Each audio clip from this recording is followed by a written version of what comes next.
This week in game news, we have some fantastic updates from the virtual reality front. We've also got the usual glut of trailers, releases, updates, and more. This is the Blackman and Robin Game News Update. One of the most exciting pieces of news this week comes from Oculus VR. Apparently, the Oculus Rift is now set to be released during Q1 of 2016. Pre-orders are set to open up later this year. While it is currently possible to order an early version of the Oculus Rift, this is the long-awaited consumer version. Oculus VR also released a couple images of the new headset. Besides having improved ergonomics, the new headset also boasts better tracking, which, according to Oculus VR, is good not only for seated VR experiences, but for standing experiences as well. This is an interesting divergence from what Oculus VR said the Rift was for initially. Up until this point, Oculus VR said the Rift was really only meant for seated experiences. It's interesting that Oculus VR chose to wait so long in order to announce when the consumer version of their product was coming out. This begs the question, have they lost market share to the other virtual reality devices currently on the market?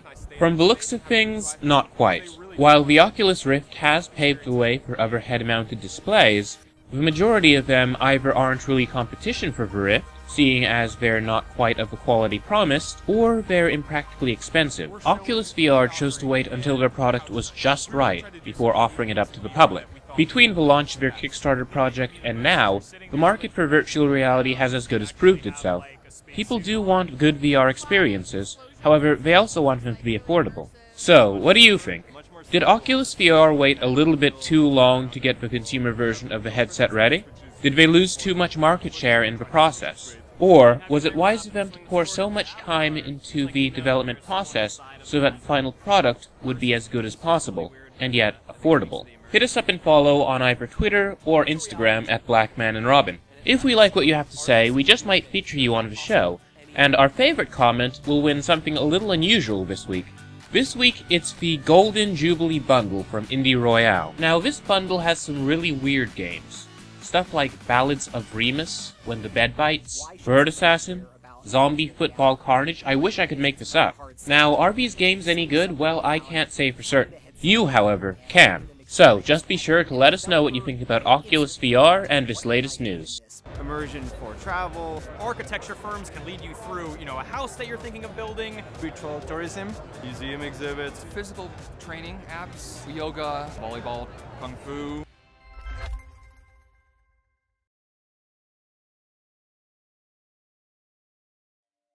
In other virtual reality news, a trailer has been unveiled for The Void, a virtual reality arcade.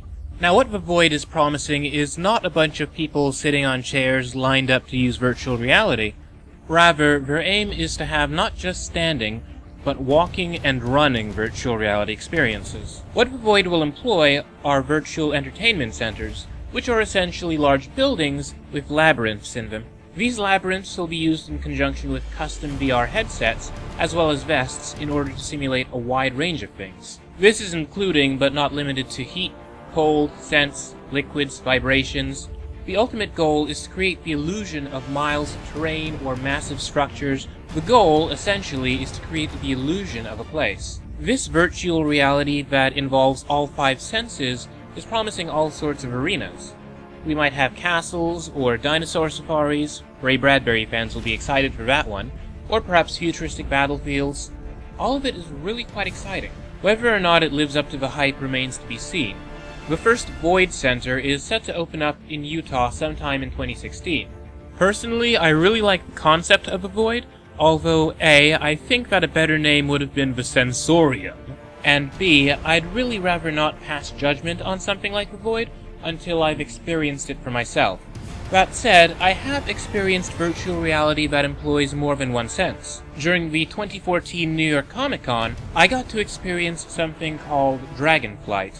It was a virtual reality experience that used an Oculus Rift, as well as a fan that simulated the experience of riding on a dragon, specifically Toothless from How to Train Your Dragon. It was a relatively simple setup, but the fan made a big difference. So, it looks like either I'm going to have to take a little trip out to Utah to see just how good the Void is, or I'm going to have to wait for it to come to New York Comic Con.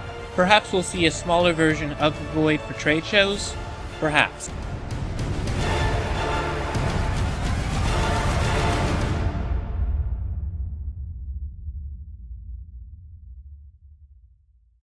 While we're talking about video games coming to the real world, we have some news from Nintendo. Apparently, they'll be teaming up with Universal in order to bring Nintendo attractions and exhibits to Universal theme parks. Nintendo hasn't said what exactly these attractions will be. That said, the official press release does say that the immersive experiences will include major attractions at Universal's theme parks and will feature Nintendo's most famous characters and games. So does this mean that we'll be seeing a Mr. Game & Watch themed Tilt-A-Whirl? Maybe there'll be a roller coaster that's entirely black and red, just like the Virtual Boy was. Or, perhaps, we'll see a fantastic Pikmin roller coaster. Yes, you can crash into a polluted planet just like Captain Olimar. Or, maybe, they'll join forces with a team of genetic engineers and bring Ripley to life. What this probably really means is that we'll see dudes in Mario suits running around Universal theme parks. Maybe, too, there'll be a few themed roller coasters. I suppose this is cool, but it's not quite Nintendo having its own theme park cool. In other Nintendo news, on May 7th, 2015, Nintendo held a Direct for Splatoon. They showed off new mini-games, details on weapons, and also that the game will be getting free DLC in August with new maps, game modes, etc. What was particularly interesting about this Nintendo Direct was the style in which it was presented. It feels more like an Aperture Science-esque business proposal than an ordinary gameplay video. It's a little touch, but I think it adds a nice pizzazz to the thing. You can watch the full Splatoon Nintendo Direct either at Nintendo.com or on Nintendo's official YouTube channel. No, you brave fool! Don't go in! Science tells us that the natural nemesis of the squid is the octopus, or in this case, the octarians. But octopi will do. It seems that Captain Cuttlefish has ordered the Inkling to take back a Zapfish stolen by the Octarians.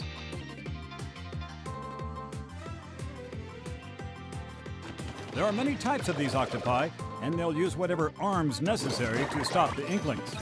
They do have plenty to spare.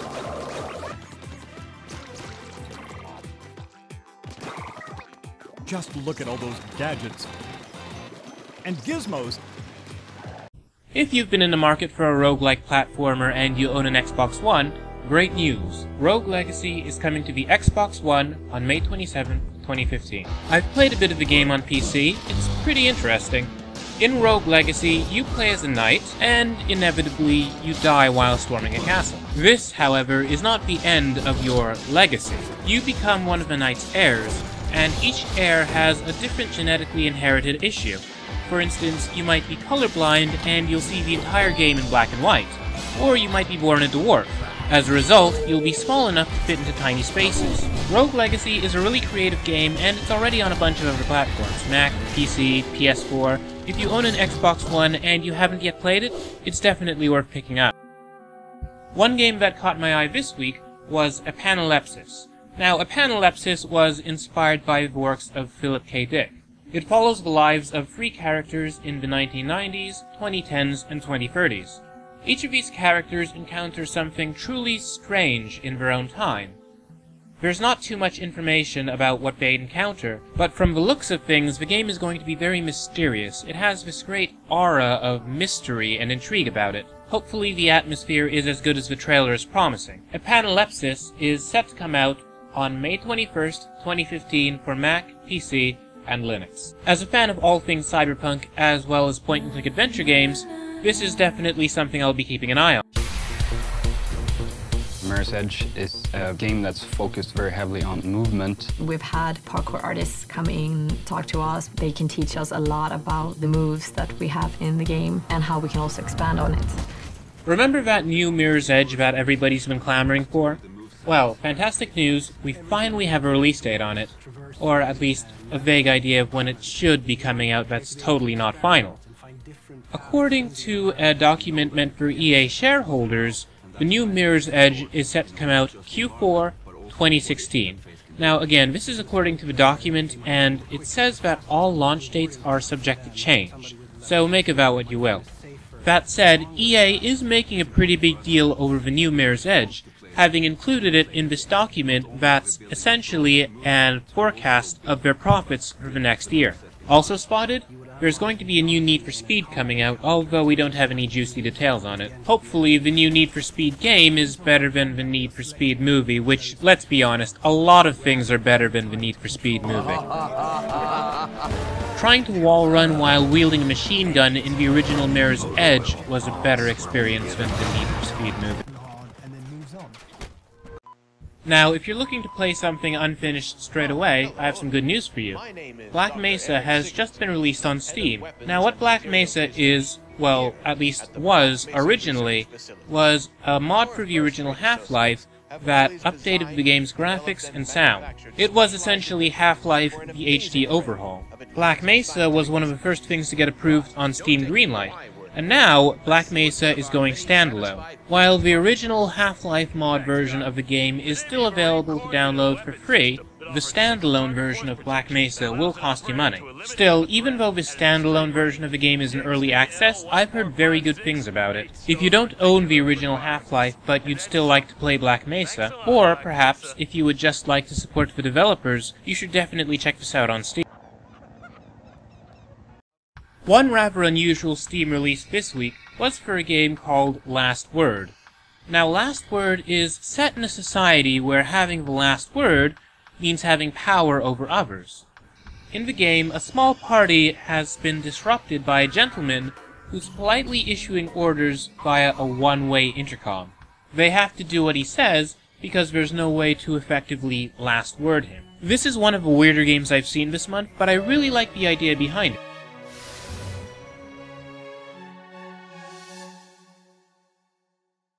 If you're still a fan of Destiny, Bungie's famous shooter that's not Marathon or Halo, well, good news. A fresh trailer has been unveiled for Destiny's House of Wolves expansion. Now, this expansion is set to come out on May 19, 2015, and it comes with new armor, weapons, missions, and maps. It's the usual, along with a hearty helping of lore. I'm not particularly familiar with the story of Destiny, so I leave you these juicy bits of trailer for you to determine what's going on. When we rose to crush the fallen, it was I who showed them mercy. House of Wolves starts with a betrayal. The House of Wolves have risen up against the Queen and attacked her guards. And now the Queen is deciding to make a change to open up the reef for all Guardians to come and collect bounty. Now, they will feel my wrath. Attention Guardians, this is Petra Venge of the Awoken Royal Guard. Throughout the story, Petra, she's the voice for the Queen. She'll be sending you on the main story missions to hunt down the main bad guy, Skolas. I'm the Queen's blade. Your hunt begins with me. Rather than just have the one story character, we introduce a whole new area, the social space of the reef. Take a walk around. You'll find some interesting allies here. There are multiple different characters in there, each with their own perspective. I can help you find the wolves. And you just have to go to the reef and see new quest givers. That's a really interesting way to both expand the universe and tell a compelling story.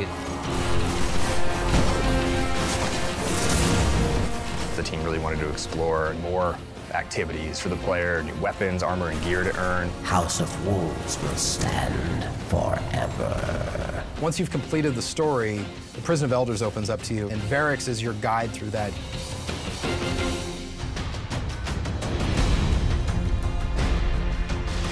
It's a gladiator arena inside this prison where the most nefarious criminals in the universe live. The arena is all about getting straight to the action. You can matchmake into it using all of your weapons and all of your skills. Fight, kill, survive. If you want to ratchet up the difficulty to an ultra-hard difficulty mode, then you need to form a fire team, and the rewards, of course, ratchet up as well.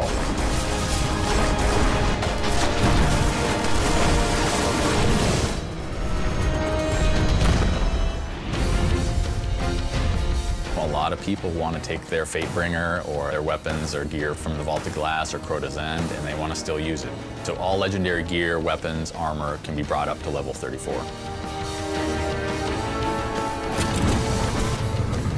House of Wolves offers players tons of new variety. New guns, new gear is really important. We want new exotics out in the mix. Queen's Wrath is returning. We got Fallen-themed stuff, Cyrus-themed stuff.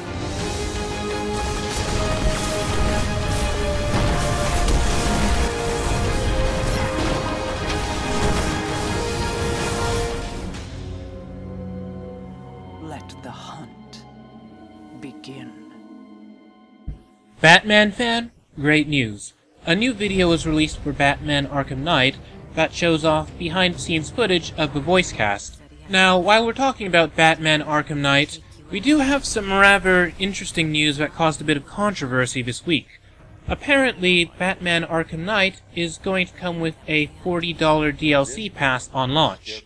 This is stacked on top of the $60 game, so if you're interested in the full experience, it'll cost you $100. The DLC promised is pretty interesting. It'll allow you to play as Batgirl in her own extra mission. That's not all that the DLC will bring, however. There are also character skins, yay! As well as Crime Fighter challenge maps. If you're more of a high-score, time-trial kind of guy, I guess that'll excite you. Then, too, there are the Gotham City stories, which will allow you to play as Batman's allies in other missions. While this DLC sounds cool, I'm not sure how I feel about the $40 season pass. Sure, it's quite a bit of content, but is this content that's been shaved away from the main game? Is this the sort of stuff that back in the day would have been an unlockable for the game, rather than something to be sold as part of an expansion pack? I can't say for certain, but I can understand why folks are upset about it. It took just 24 hours for us to lose control of the city. Tonight, Gotham's relying on one man to save us all. Speaking of DLC, we have a trailer for the next expansion to Europa Universalis 4. The Common Sense DLC is coming to everybody's favorite Empire simulator. It introduces parliaments, national churches, and government ranks, and it's set to come out on June 9, 2015. But as the king's power wanes and is replaced by the parliament, we shed the tyranny of monarchs and welcome the wisdom of the commons. Our rivals will come to know the superior state when it expands into their borders. Long live the king. May this one take guidance better than the last. Wasteland 2, the post-apocalyptic RPG, is getting a Game of the Year edition. It's coming to the Xbox One and PlayStation 4. All owners of the PC, Mac, and Linux versions of the game will be automatically upgraded to the Game of the Year edition. These are a few screenshots from the Game of the Year edition of Wasteland 2. While I haven't played the game, it has gotten some very good critical reception, and the fans seem to like it as well. Yet another post-apocalyptic game that I've got some screenshots of is Shardlight. It's coming from Wadjet Eye Games, and it's a post-apocalyptic point-and-click adventure game. It's set in a world ravaged by plague and hunger. You play as Amy, who's found out that the world's omnipotent government is hiding a terrible secret. Thus, Amy goes on a mission in order to unite the oppressed, aid a revolution, and cure the disease that's ailing mankind. It's a pretty tall order, and I'm looking forward to seeing how the game turns out. Yet another expansion that's coming to a game is the Towerfall Dark World DLC. It's set to come to the PlayStation 4 on March 12, 2015. This expansion adds new characters, arenas, and power-ups to everybody's favorite friendship-ruining platformer.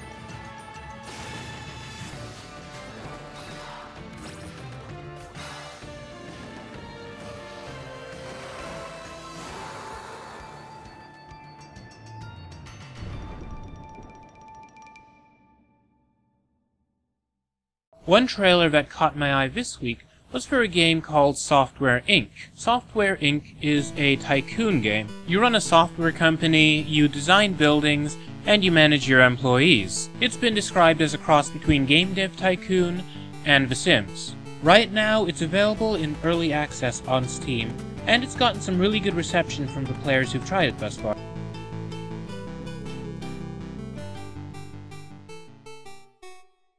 If you've been looking for some DRM-free gaming, you'll be pleased to know that the GOG Galaxy Beta has just kicked off.